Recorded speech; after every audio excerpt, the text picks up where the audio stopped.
Bien, muy buenas tardes, gusto de verlos nuevamente por aquí, por este medio de comunicación que normalmente lo utilizamos. Gusto en saludarlos. Efectivamente, pues la información de del trabajo que tienen que hacer respecto a la película, pues los detalles ahí se los dio Alberto Mejía y obviamente están claros en lo que yo les pude haber trasladado. Tal y como lo volvió a repetir él, ¿verdad? Y que siempre se los he dicho, que hay muchas normas que son similares en cuestión de derechos fundamentales, derechos constitucionales, y que de alguna manera también operan aquí en Guatemala, ¿verdad? Que están en nuestra constitución, están en nuestro Código Procesal Penal, y van a ver ustedes que efectivamente también allá se aplican casi los mismos principios o las mismas garantías. ¿M? Porque ya les decía yo, esas garantías y derechos fundamentales son propias de un Estado que se dice llamar democrático, Estado social y democrático. Entonces, esas normas son aplicables. Y obviamente, ¿verdad? El ejemplo que les pongo es esta película, pero ustedes también pueden encontrar similitudes con varios países de Europa que también corren las mismas normas, no solo con Estados Unidos, con el derecho anglosajón, sino que estos también son aplicables en España, en Suecia, en Suiza, Alemania. Todos estos países tenemos similitud de estos derechos fundamentales. De alguna manera son derechos humanos básicos que de alguna manera se han eh, aprobado y se aplican o deben aplicarse y respetarse en Guatemala. Pues como son funcionalmente, ha sido prácticamente la Declaración Universal de Derechos Humanos o el Pacto de San José, la Convención Americana. Entonces, esas normas son aplicables en todos los países, siempre y cuando sean parte de las Naciones Unidas y de la Organización de Estados Americanos, la OEA. Entonces, por eso es que es muy fácil encontrar, porque son convenios y tratados internacionales aprobados por cada uno de los países y por lo tanto estos los encontramos, ¿m? Y obviamente se aplican. Y donde más se aplican, efectivamente, son en los estados democráticos y obviamente en el área penal. En el área penal es donde más incidencia tienen en su aplicación, su observancia y su exigencia. ¿M? Y no solo aquí, sino como le digo, en todas partes, en todas partes. Entonces, eso era precisamente lo que se pretende, ¿m? Que ustedes vayan viendo esto y vayan, obviamente, a la vez viendo la importancia que tienen dentro del proceso penal estas normas, ¿m?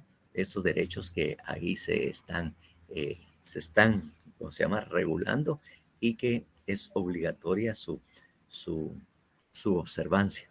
Ya vimos un artículo del Código Procesal Penal respecto a los derechos humanos o las convenciones de derechos humanos en que obviamente tienen que observarse. Eso lo vimos en las garantías procesales, en el artículo 16, respeto a los derechos humanos. Entonces, quiera que no, pues son normas que son vigentes y que también son aplicables y están vigentes en muchos países del mundo. ¿M? Entonces, por eso es que también de alguna manera pues son observables. Y eso es precisamente lo que quiero que hagan ustedes, porque no es lo mismo leerlos en un código, sino llevarlo en situaciones concretas, por ejemplo, pues, porque ahí en la película que ustedes, no sé, ya la tienen, no sé si ya empezaron a verla o empezaron a espiarla, no sé si ya empezaron, y se trata de procesos, de un proceso penal, ¿verdad? Y dadas las circunstancias en que esto se desarrolla, posiblemente tengan necesidad de verla unas 2 o 3 veces, ¿no? Para darle más importancia. Y van a ver qué herramienta más útil es para el proceso penal del cual nosotros estamos involucrados. En cuanto a la puntuación, como el examen segundo parcial tiene un valor de 40 puntos, pero como permite precisamente, permite que se pueda eh, hacer un trabajo, ¿verdad? Un trabajo, pues estamos, siempre me pongo en la disyuntiva de qué tal les van a ir en el trabajo y siempre pensamos en unos 10 puntos más o menos, a veces hasta 15, eh, para, para valorar ese trabajo. ¿Mm? Porque obviamente el examen normal es de 30 puntos. Entonces, 30 y 10, 40, o a veces también lo ponemos en 25 el examen para que eso tenga una ponderación o un valor de 15 puntos. Entonces, entre eso es que nos la jugamos dependiendo de, de algunos factores de repente de en cuanto a la entrega de ese trabajo. Entonces, eso es lo que se pretende, ¿no? ¿Mm? Para que lo miren ustedes en una situación, digamos, más o menos real, cómo es la exigencia y cómo es que se observan y se cumplen con estas normas. Eso es precisamente lo que nosotros queremos, pues. Como le digo, hay un listado como de 250 películas mmm, norteamericanas en que tienen mucha importancia el proceso penal y la función del abogado. ¿Mm? Entonces son películas que son interesantes, pero a la vez nos dan buenas lecciones en cuanto al derecho penal, al derecho procesal penal. Y como todo, también se desarrolla en audiencias eh, públicas. Todos son sistemas procesales orales. Entonces, obviamente, como quien dice, pega muy bien y algunas veces también puede servirnos más adelante. Eh, sí, obviamente vamos a optar de repente por trabajar en esta área o eventualmente también que nos caiga algún caso penal cuando ya sean ustedes abogados. Bueno, eso es en cuanto a la información general y ahorita para continuar, para continuar, pues obviamente tenemos lo que sigue, que es la segunda parte, en cuanto está el desarrollo de las distintas fases o etapas procesales y cuáles son las condiciones o los requisitos o formalidades de cada una de estas fases o etapas procesales, que de alguna manera es la forma en que nosotros definimos el derecho, eh, el, ¿cómo se llama? El proceso penal. ¿Mm? El proceso penal, recuerden ustedes cómo fue que lo definimos. Eh, ¿Cómo se define? Solo para recordar, a ver si todavía se recuerdan.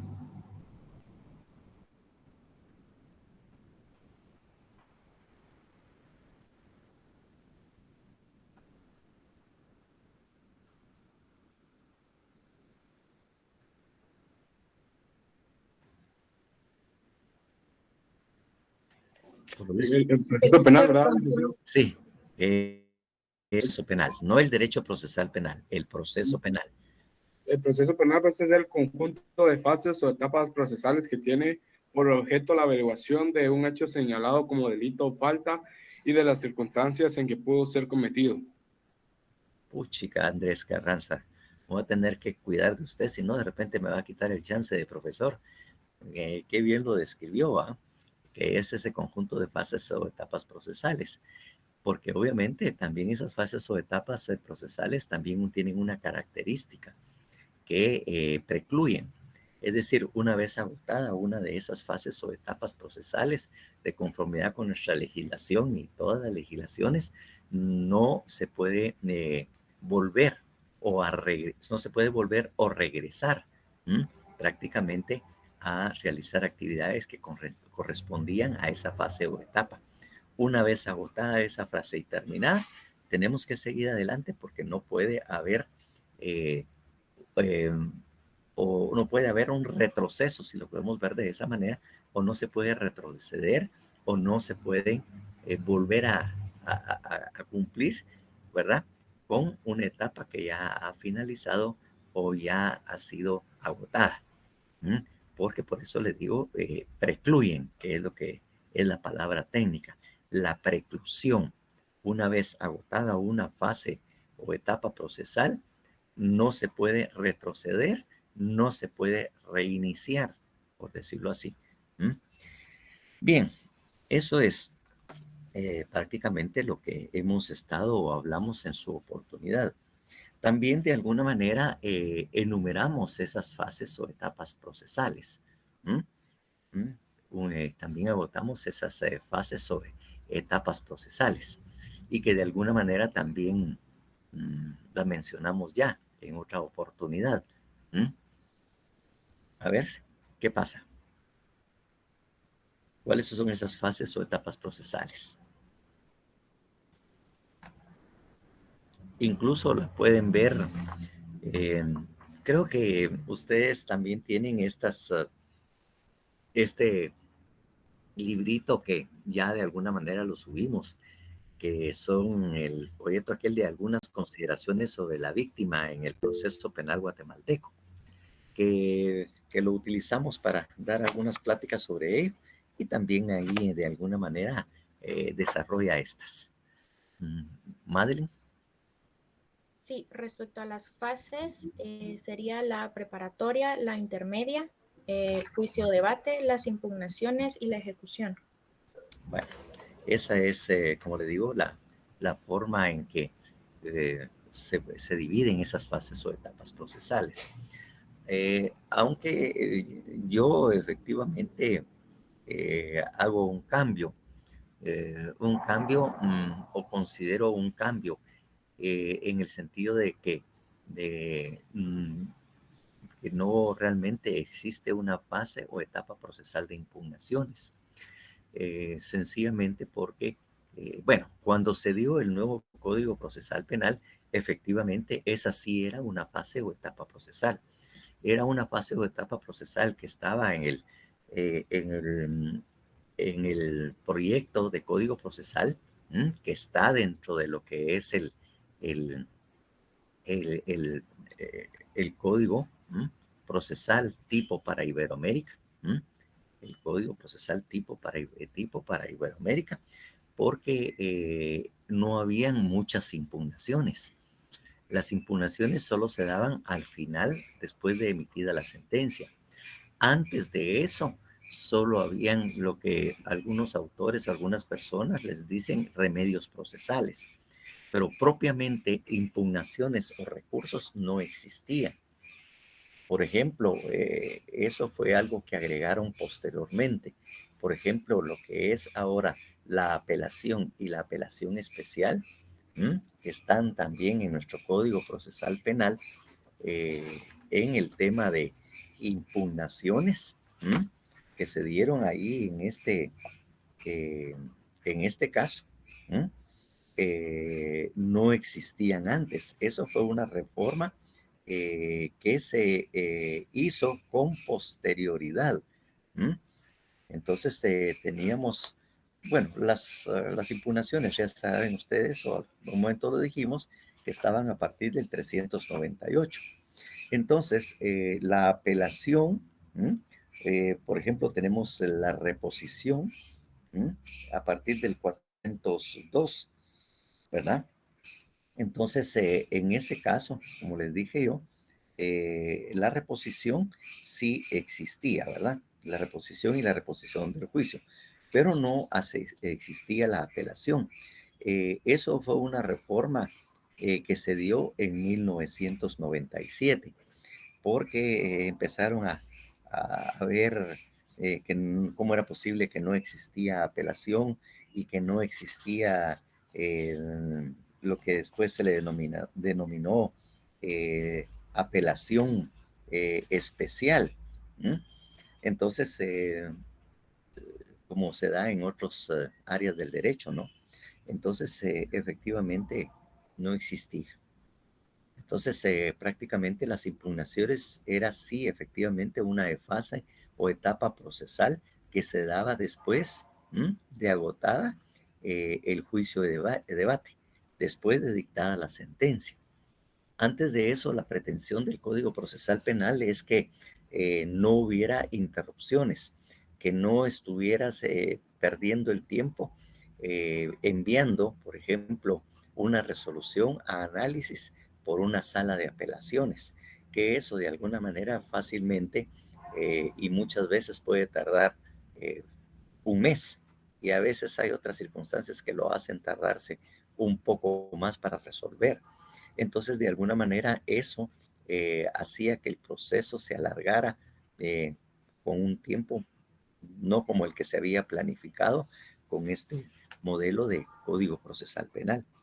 Pero como vinieron las discusiones, entonces crearon como algo distinto a lo que tenía el proyecto original, crearon la apelación y la apelación especial. La apelación que es procedente en contra de los autos dictados por los jueces, y la apelación especial, que venía precisamente a ser eh, como producto de la apelación especial que se hace en contra de las sentencias, que en todas las demás ramas del proceso simplemente tienen el nombre de apelación. Así es como se le conoce, la apelación. Pero aquí recibe el nombre de apelación especial porque la apelación se le da a los medios de impugnación que proceden en contra de los autos.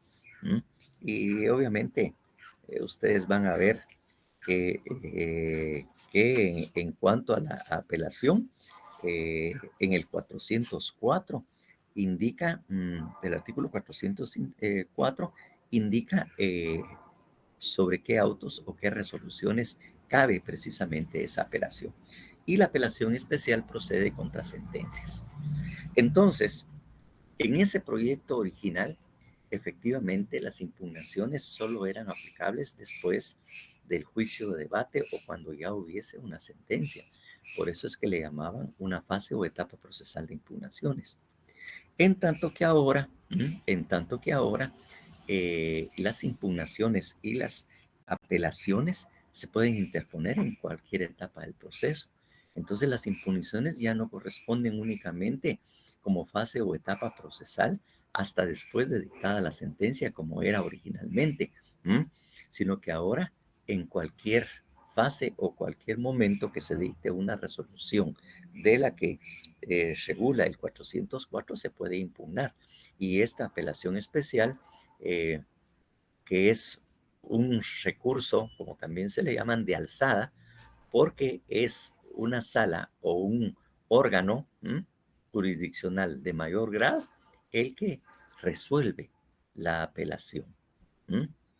En cambio, los recursos o los medios de impugnación que tenían, que eran la reposición, la queja y todos los demás que originalmente venía, era el mismo juez el que resolvía. En cambio, ahora lo recibe, si califica, lo sube o lo eleva a la sala que corresponda. Entonces, por eso es que ya no es una fase o etapa procesal, porque las impugnaciones proceden en cualquier etapa del proceso. Es como yo ya les decía, prácticamente las impugnaciones ya no es una fase o etapa procesal, sino es un eje. Algunos agregan un eje transversal, le agregan, ¿verdad? Pero realmente si es eje, decir transversal es como volver a repetir, ¿verdad? Ya es volver a repetir el mismo concepto. Entonces, prácticamente es un eje. ¿Por qué? Porque en cualquier etapa del proceso, en cualquier momento, cuando se dicte una resolución de las que contiene el 404, entonces ahí procede interponer un medio de impugnación. Esa es la explicación por la cual yo particularmente cuando doy la clase, que desde hace algunos añitos, yo no pongo como fase o etapa procesal las impugnaciones porque en cualquier momento, en cualquier etapa del procesal, puedo yo utilizarlas. No como era en el proyecto original, que estos solo se podían utilizar después de dictada la sentencia. Y obviamente, ustedes pueden ver en la forma en que está construido el código, ven que efectivamente, ¿verdad? Bueno, el 383 ahí regula lo relativo a la sentencia y después viene, cuando se termina ese periodo, ¿no? Ese periodo y después seguía lo que eran las impugnaciones. Esa era la forma en que estaba construido el código, precisamente porque originalmente esa era la idea. Esa era. Si ustedes tienen esa famosa edición que tanto hicimos propaganda a la Fénix, ahí puede ver en cuanto hablan impugnaciones, hay unas pequeñas explicaciones respecto a las impugnaciones que son bastante importantes y bastante útiles al momento de darlo, ¿verdad? Entonces, eso es por la cual yo solo digo que las fases o etapas procesales son únicamente las que había enumerado prácticamente Andrés, ¿verdad? Que era la fase preparatoria, prácticamente, que era la primera fase. Después seguía la fase intermedia, después la fase de juicio o debate y la fase o etapa de ejecución.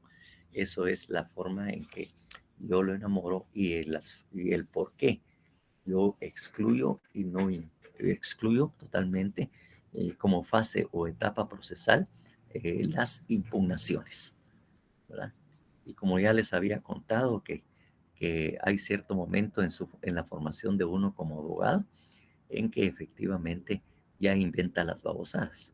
Pues en esa etapa de invención de las babosadas es que he generado esta situación que yo les estoy manifestando en este momento y los motivos, los fundamentos por los cuales para mí no es una fase o etapa procesal. Porque les digo, una fase preparatoria tiene su tiempo y su momento para realizarse. Después sigue la siguiente.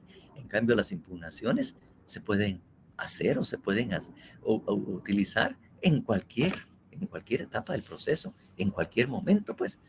Entonces yo no puedo venir y utilizar en la fase preparatoria hechos o circunstancias o formalidades por ejemplo, de la fase intermedia, porque no corresponde. Cada quien es aislada y está separada muy claramente en la legislación en cuánto termina uno y cuándo empieza la siguiente. Entonces, por eso es que en este caso las impugnaciones en cualquier momento del proceso pueden utilizarse. Por lo tanto, esa fase o etapa procesal se da en todo el proceso penal, en cualquier momento. Puede usted hacer acopio precisamente de un medio de impugnación. Esa es la razón por la que yo efectivamente no lo incluyo.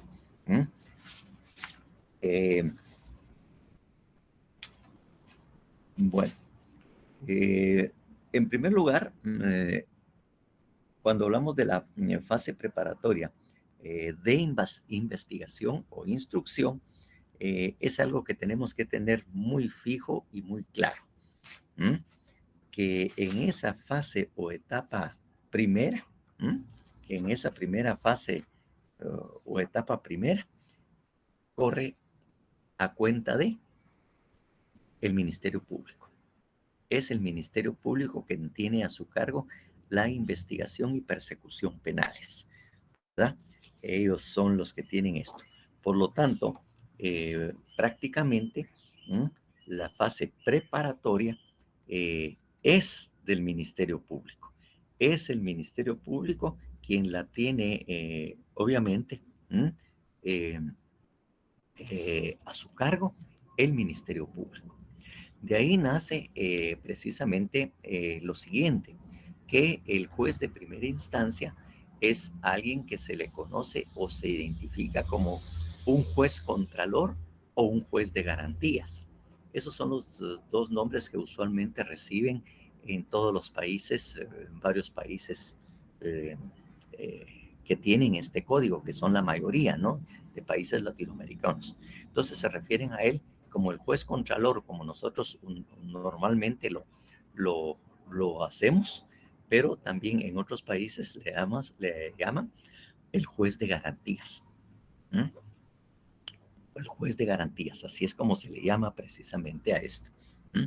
Entonces, nosotros le llamamos contralor o el juez que controla, porque precisamente a él le corresponde el control de controlar qué es la investigación y cómo es que le está desarrollando el Ministerio Público. ¿Ah? Es el que controla o de alguna manera tiene el sí en no en muchas de las actividades que debe realizar el Ministerio Público para poder realizar algunas actividades.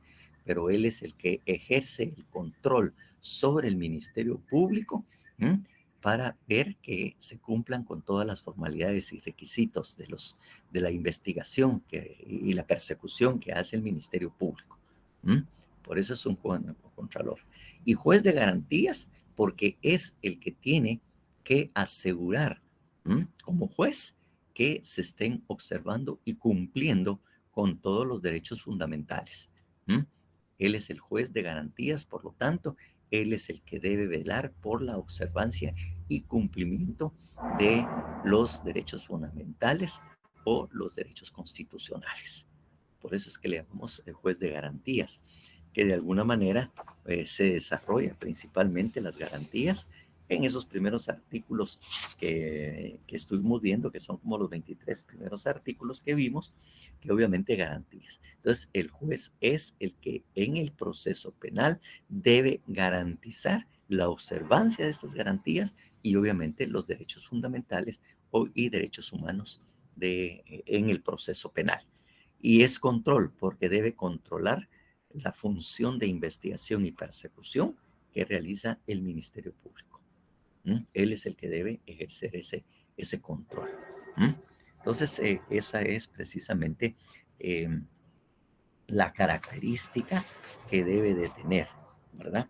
Entonces, tenemos esa fase preparatoria o de investigación. Entonces, obviamente, no podemos dejar de pensar en lo que son los actos introductorios, aunque de alguna manera los desarrollamos cuando vimos precisamente, hicimos la presentación sobre la configuración constitucional. ¿Cuáles son los actos introductorios? Sería la denuncia, la querella y la prevención policial. Bueno, sería, exactamente, sería la denuncia, la querella y ¿cuál es la otra? Prevención policial. La prevención policial, es que no leí muy bien la prevención. Entonces dije, policial, dijo, pero no, o la investigación, o me dijo investigación policial. Exactamente, esos son los actos introductorios. Como le digo, todavía persisten y recién lo vuelvo a oír, que el Ministerio Público insiste en de que los actos introductorios son los medios para iniciar un proceso penal. Y lo que pasa es que eso no es cierto porque obviamente cuando llega ese conocimiento al Ministerio Público, porque si se ingresa al organismo judicial o en tribunales se presenta una querella o una denuncia, lo que hacen es trasladarla al Ministerio Público, quien en ese momento debe iniciar una investigación previa. Una investigación previa. Esa investigación previa, que después se vuelve parte de la fase preparatoria, pero esa investigación previa es para obtener indicios, para saber si se ha cometido un delito, para saber si se da ese delito, para saber con esa investigación previa si de alguna manera hay evidencia de que la persona señalada en el en el acto introductorio podría ser responsable, podría ser culpable, porque ya le digo, son únicamente indicios racionales, o sea, no es una investigación a fondo, solo indicios de que se haya cometido un delito y la posible participación de la persona a quien se le está señalando. Eso es lo que tiene que hacer el Ministerio Público. ¿M? Y una vez que ya tenga esos indicios, una vez que ya tenga esa probabilidad documentada y fundamentada, es que pide una primera declaración. Primera declaración que está regulada en el artículo 82. En el artículo 82 del Código Procesal Penal. Ahí es donde está precisamente en el artículo 82, prácticamente que esa es la audiencia de primera declaración. Ahí es donde tiene que decirle al juez que él se ha cometido un delito y que considera que la persona fulana de tal es la posible responsable y que para el efecto tiene los siguientes indicios. Entonces ahí también enumera los indicios que ha logrado obtener en esta investigación previa. Obviamente esa declaración del sindicato empieza en el 81. Yo me refería al 82 porque ahí prácticamente está el desarrollo de esa primera declaración.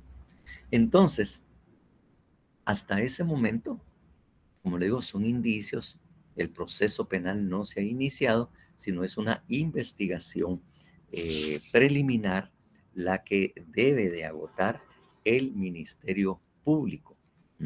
Esa investigación preliminar para llegar a esa primera audiencia de declaración, y es cuando el juez declara que sí hay suficientes indicios como para iniciar, es que se inicia el proceso penal. O sea, la importancia de esa primera declaración es que hasta que el Ministerio Público decida, el juez decida ligar a proceso, dictar una medida de coerción, es donde prácticamente se inicia el proceso penal. Si no, el juez en esa primera declaración, como lo vamos a ver más adelante, cuando no ve realmente nada que fundamente o que no considera que tiene lo necesario, entonces el juez fácilmente lo que hace es dictar una falta de mérito, porque no encuentra indicios racionales suficientes como para que pueda ligarse a proceso a una persona y obviamente vincularlo a un proceso. Entonces, prácticamente el proceso se inicia después de la primera declaración, siempre y cuando el Ministerio Público, el juez, haya encontrado indicios racionales suficientes, suficientes como para ligar a proceso, abrir proceso penal, como también podemos decirle de alguna manera, a este. Ahorita voy, Carola, ahí ya la vi. Y obviamente porque si no lo encuentra, prácticamente se va al 272 del Código Procesal Penal, que ahí está la falta de mérito e internación. A ver, dígame usted qué me estaba diciendo. Buenas tardes, licenciado. Con Sí. una pregunta. No sé a lo lejos que me recuerdo de la película porque ya la vi. Uy, ¿ya la vio Menciona ahorita que se la enviamos o la había visto antes? Total de que escuché declaración escrita o declaración verbal, si no estoy mal. El acusado. Lo que pasa es que esa declaración tiene que ser ahí en audiencia, no puede ser una declaración escrita. Pero en el momento cuando el policía lo encontró en el acto, dio una declaración. Sí, eso es cuando se le advierte que puede mantenerse en silencio y que todo lo que diga puede ser utilizado en su contra. Porque si en ese momento él declara y todo lo que diga, pues él pues, es que ahí mismo le advierte que se puede quedar callado o declarar si así lo prefiere y obviamente, pero en el entendido de que todo lo que él declare será utilizado, puede ser utilizado en su contra, ¿verdad? Licenciado, pero en este caso no sería válido porque supuestamente el investigador que entró con él y el que le dio su declaración era persona íntima de su pareja. Y como Sí. dijo él, que lo había amenazado y lo había golpeado. Bueno, eso es en otro momento procesal. Eso, como le digo, lo que ahí estaban encontrando eran indicios de que la persona lo hubiera cometido. Lo que pasa es que ahí prácticamente opera de una manera muy diferente cuando el delito es flagrante. ¿Mm? Cuando el delito es flagrante, entonces ahí opera de alguna manera un poco distinto. Un poco distinto porque en la flagrancia incluso no se necesita orden de juez para poder detener a una persona, sino que la misma flagrancia, incluso aquí en nuestra Constitución, permite detener a alguna persona sin orden de juez, porque eso también lo tenemos nosotros en nuestra Constitución, ¿verdad? En nuestra Constitución, de que efectivamente, para ser detenido, una persona tiene que tener orden de juez, orden de juez competente, pero hace la excepción, excepto en delito flagrante. Ahí la flagrancia es lo que hace la diferencia, en ese caso. En ese caso, la flagrancia es lo que se da en la Constitución. Y obviamente, lo que pasa, lo que pasa es que la flagrancia, solo dicha ahí, es muy fácil, ¿no? Es muy fácil mencionarla. Y obviamente la flagrancia en la forma en el que está regulado en nuestro código es que le dan a la flagrancia alcances un poco más amplios, un poco más amplios que efectivamente se entiende o como lo que nosotros de alguna manera entendemos de lo que es flagrancia. Entonces le digo, ahí efectivamente tiene otras modalidades que lo hacen efectivamente que la flagrancia hace que no haya. Entonces, eso es lo que hace bastante diferente en cuanto a la detención de la persona y en cuanto a su traslado, obviamente. Entonces, eso es precisamente el tema, de alguna manera, que se tiene ver bueno, ya se habló un poco de la flagrancia. Bueno, en la Constitución, como les dije, ya está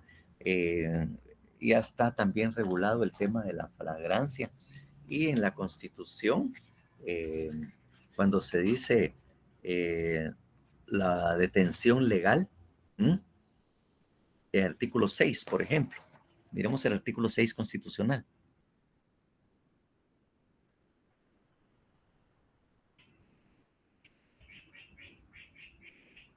Artículo 6. Detención legal.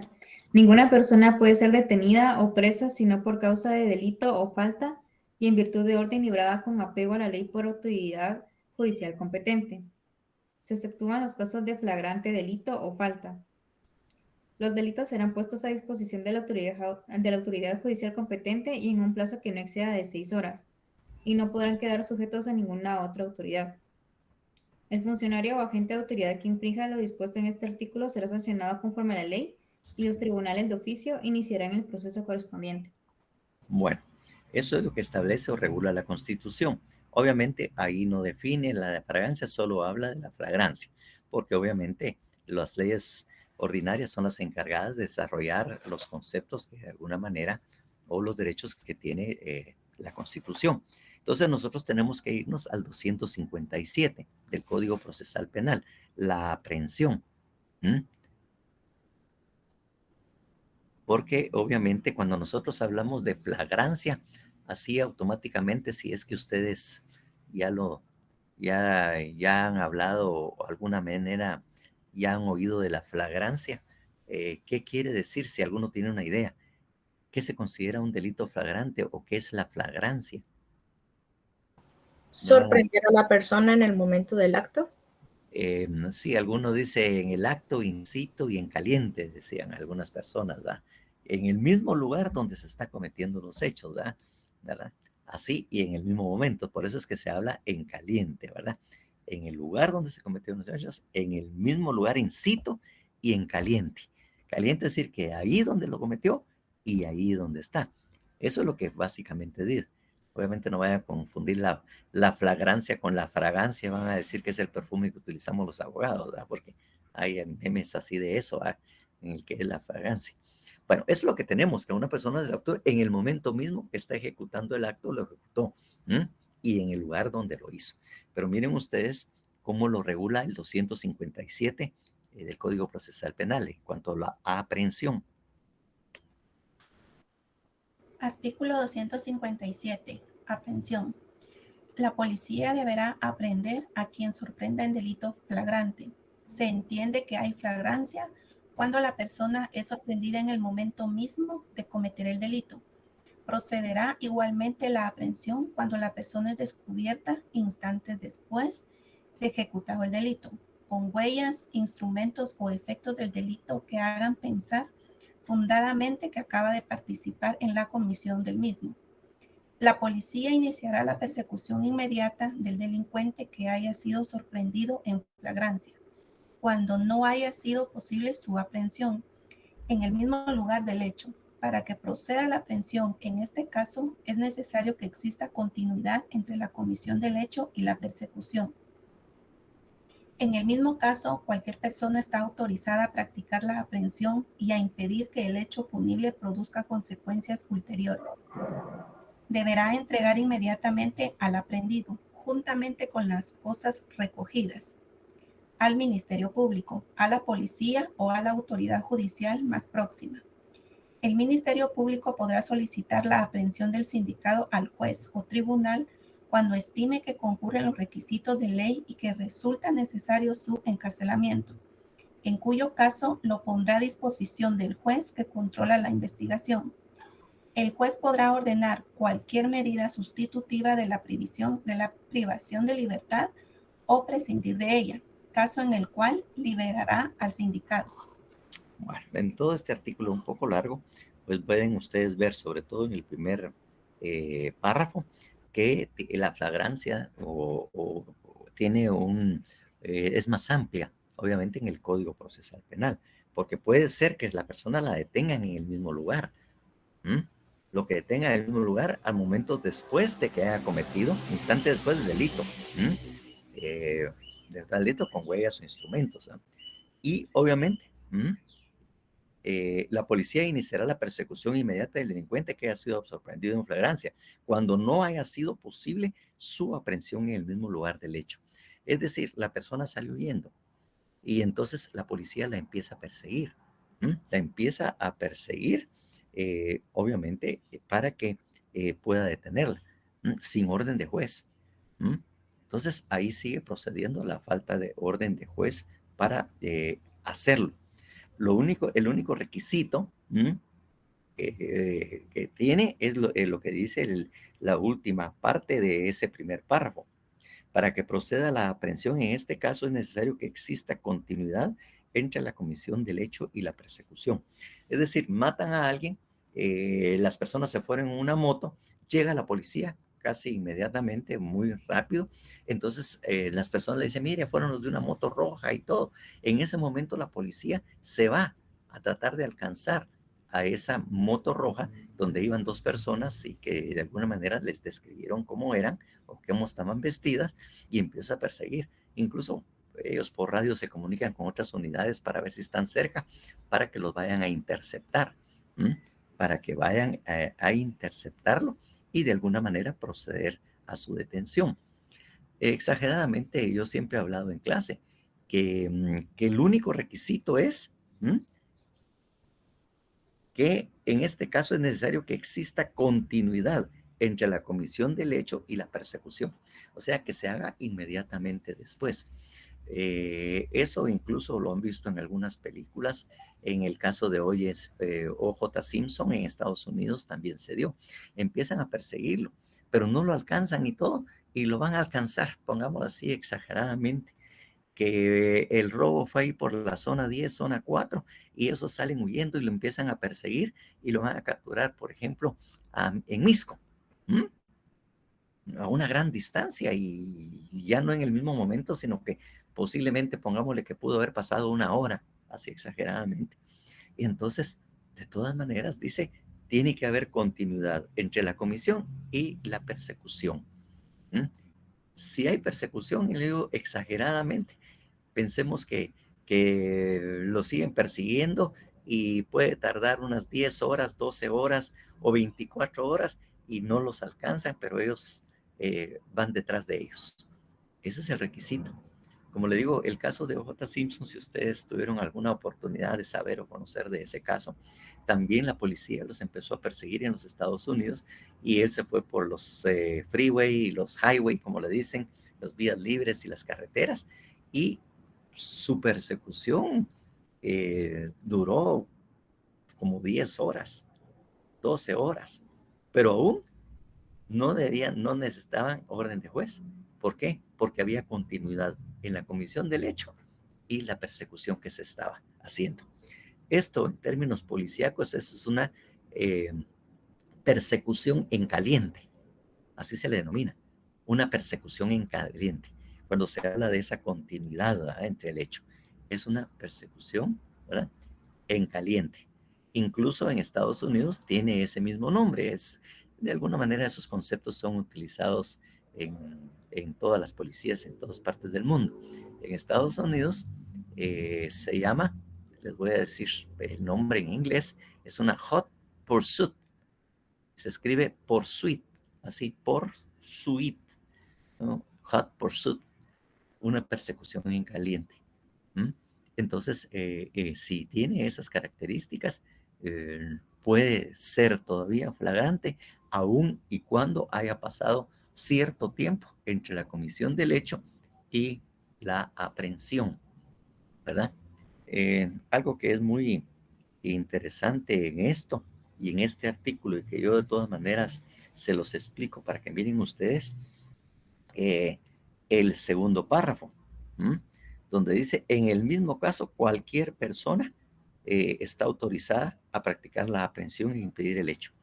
O sea que en este caso faculta al ciudadano o a cualquier persona para que proceda a la aprehensión de la persona, que lo detengan, ¿verdad?, que lo agarren, así como se ha visto en otras cosas que la gente o el público llega a los medios o mata un poco y lo agarran, y cuando llega la policía se lo entregan. Entonces, ese es, los ciudadanos también tenemos derecho, no solo a la Policía Nacional, sino a detener a una persona en caso de delito flagrante. Entonces, eso es una aprehensión ciudadana. Aprehensión ciudadana. Cualquier ciudadano puede también proceder, no solo la Policía Nacional Civil, a apreender a una persona que haya cometido un delito en flagrancia, con esas características, ¿no? José Rodolfo. Sí, licenciado, una duda ahorita que explicó esto. Recuerdo de que vimos también, bueno, el semestre pasado, un delito, o que fue Penal 2, de que es la aprehensión ilegal, pero creo que es bastante parecido también a cuando retienen a una persona. ¿Me explicaré la diferencia, por favor? La diferencia es la flagrancia, que la persona cometió el delito recién cometió el delito. Entonces la flagrancia es lo que hace factible la detención de una persona sin orden de juez. Si ya pasa tiempo y no ha habido persecución, sino que siguen las investigaciones y al final lo identifican por cámaras y todo esto, entonces ya tienen que solicitar una orden de aprehensión al juez para irlo a detener. Pero si se dan las características que leímos de la aprehensión, entonces ahí sí procede. Ahora, si se detiene a esa persona y no hay orden de juez, ahí sí habría una aprehensión ilegal. Pero en este caso, bajo estas circunstancias que de alguna manera lo tenemos en el 257, entonces sí está autorizada. Está autorizada la detención ciudadana, o sea, practicar la detención por cualquier ciudadano cuando se dé una circunstancia de flagrancia. Ahí también están autorizadas las personas.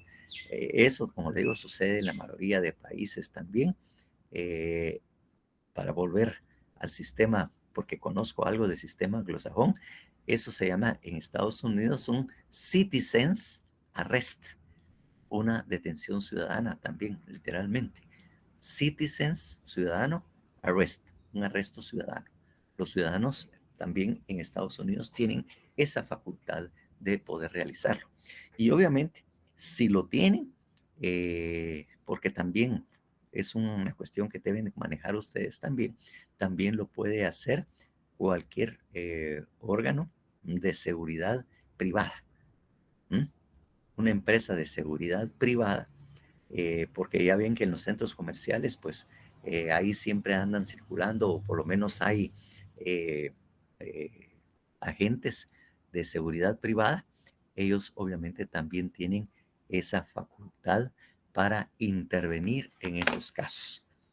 Incluso cualquier órgano de seguridad nacional, cualquier órgano tiene de alguna manera esas funciones. Entonces lo pueden realizar.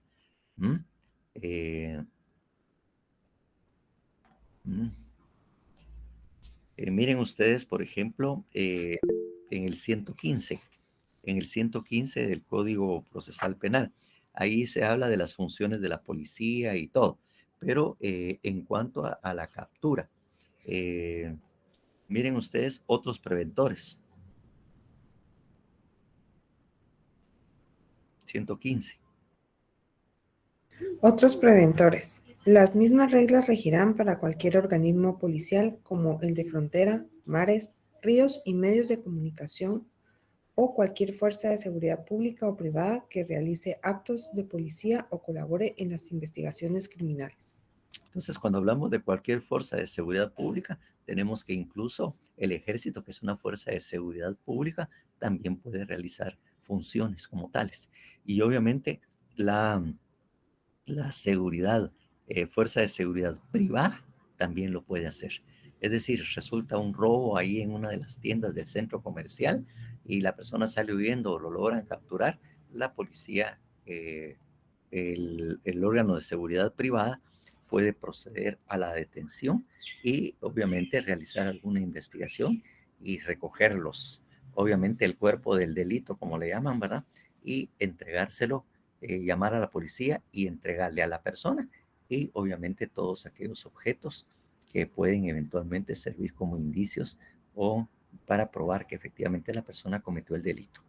Entonces ellos lo pueden hacer. Esto es lo que de alguna manera regula el 257, que va, como quien dice, muy de la mano de lo que hablamos del artículo 6, me parece, constitucional. Entonces, esto es lo que se puede o que efectivamente sucede o pasa precisamente en este caso. Entonces, obviamente, bajo esas circunstancias, ¿verdad? Que es delito flagrante, pues la cosa es mucho más rápida y obviamente la ventaja que se tiene con un delito flagrante es que ya no hay que realizar mucha investigación, porque ya todos lo tienen, porque lo agarraron en el mismo momento que estaba cometiendo el delito. Entonces, el plazo de la investigación puede precisamente lo que es precisamente abreviarse. Por ejemplo, tenemos el procedimiento abreviado que está regulado en el 454.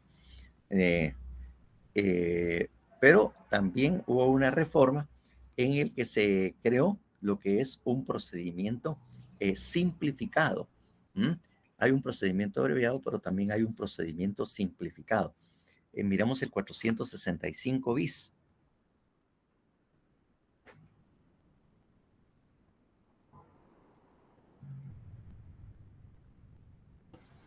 Procedimiento simplificado. Cuando el fiscal así lo solicite, se llevará a cabo un procedimiento especial aplicable a los casos iniciados por flagrancia o por citación u orden de aprehensión, en donde no se requiere investigación posterior o complementaria, rigiendo, aparte de las normas procesales generales, las específicas siguientes. 1. Diligencias previas a la audiencia.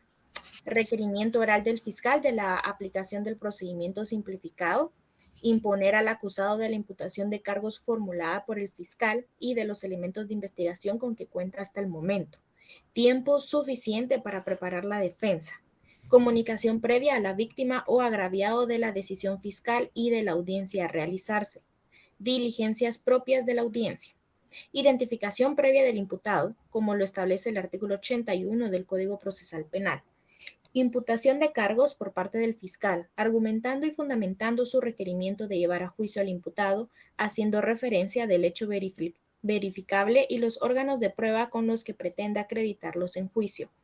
Intervención del imputado para que ejerza su defensa material.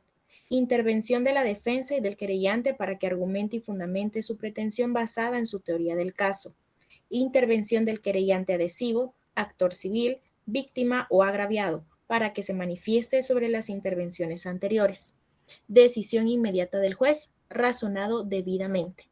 Si se declara la apertura al juicio, se procederá conforme a las normas comunes del proceso penal. He de decirles que en este procedimiento simplificado, si es que se solicita precisamente en esa audiencia de primera declaración y todo, entonces he de decirles que ya no habría necesidad de una fase preparatoria. Prácticamente se saltaría, porque si ahora tiene toda la prueba por haber sido flagrante, y eso es lo que pasa en el delito flagrante, ya lo tienen todo.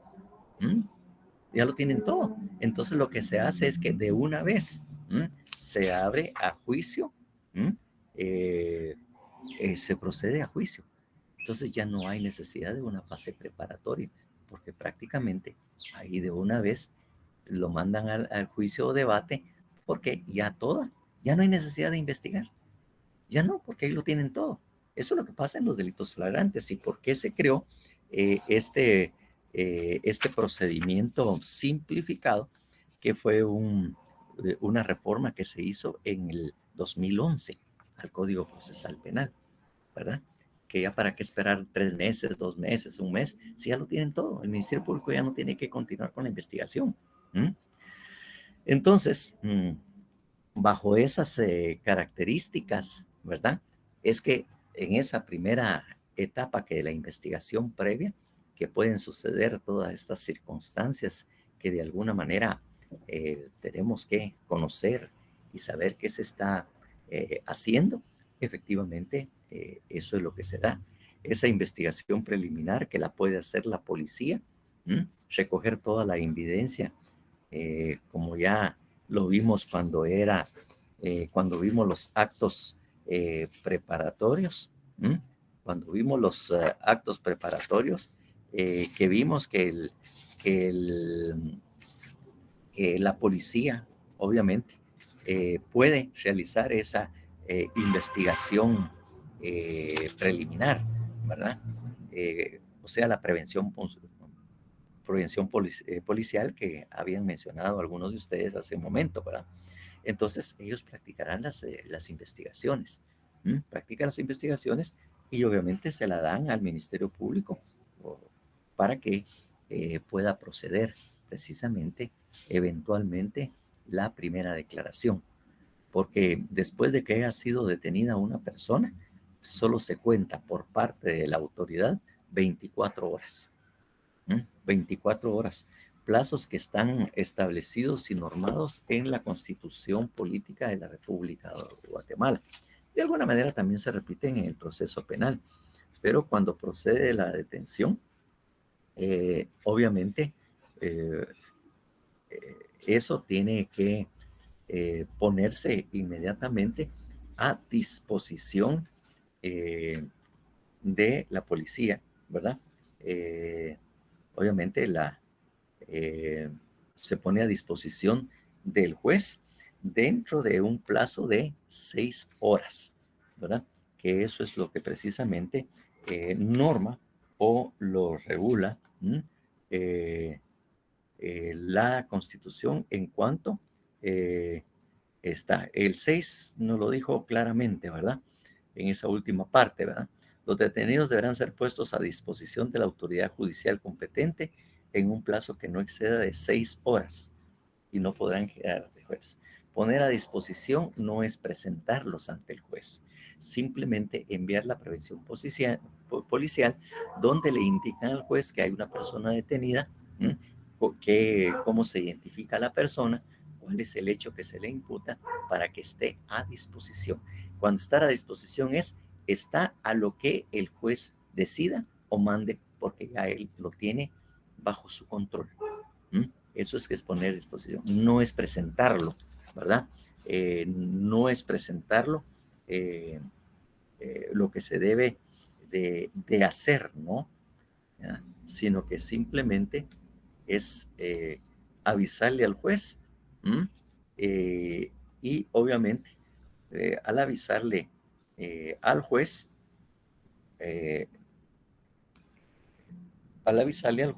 él ya sabe. Y obviamente tiene que fijar una audiencia. Miren ustedes el artículo 9 de la Constitución.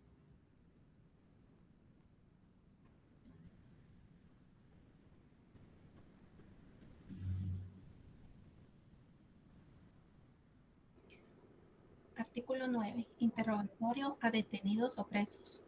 Las autoridades judiciales son las únicas competentes para interrogar a los detenidos o presos.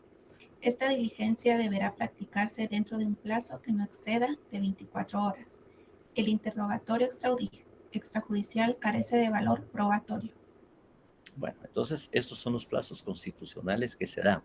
6 horas para ponerlo a disposición y la diligencia de interrogatorio que debe darse dentro de las 24 horas de detenida la persona.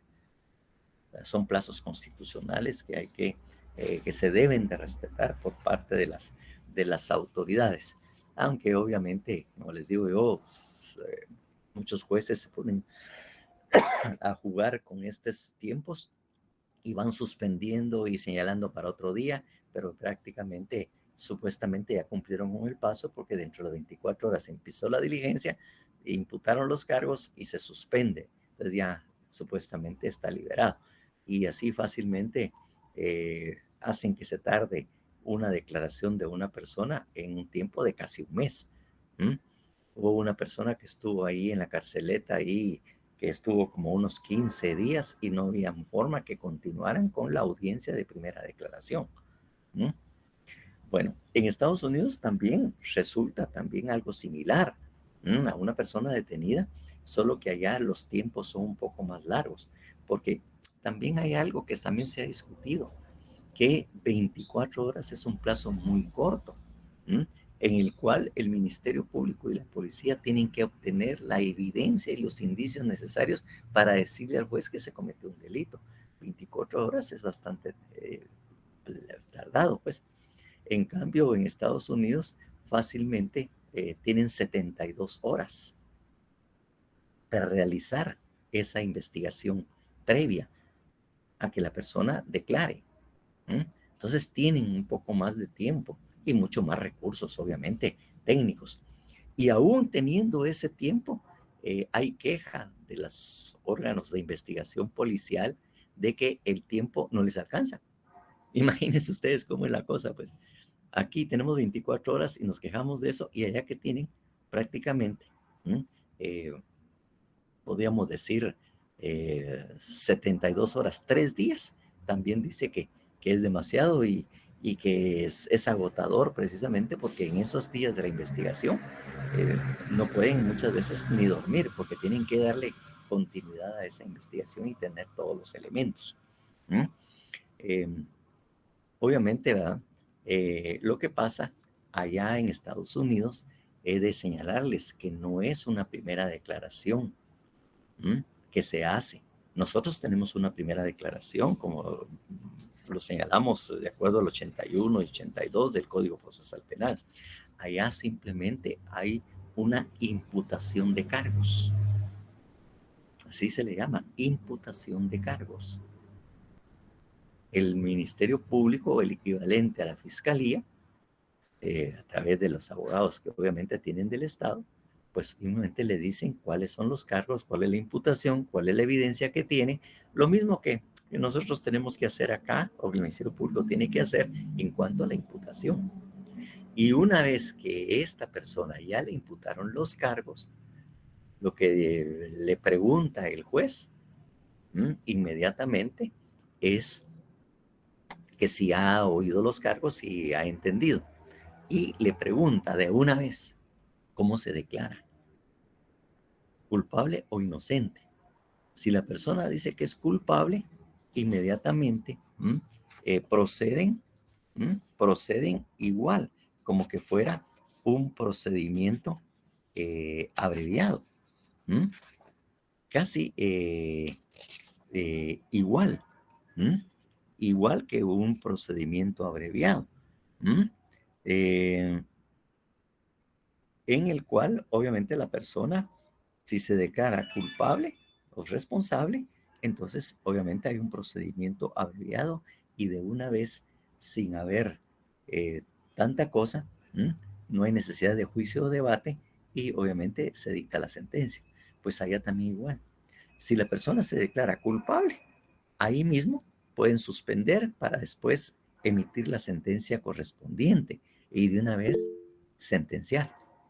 Eso es lo que se mira en las audiencias o en las películas. Y si él se declara inocente, entonces señala un plazo para la realización del juicio. No sé quién, Sara creo que levantó la mano, o Lenny, Paola. Lick, disculpe, solo que ya nos toca la siguiente clase. Ay, discúlpeme, me emociono mucho platicando con ustedes. Discúlpenme a mí. Entonces, pasen buena tarde y gracias por avisarme, ¿no, Lenny? Feliz tarde, licenciado. Gracias por la clase. Feliz tarde. Espero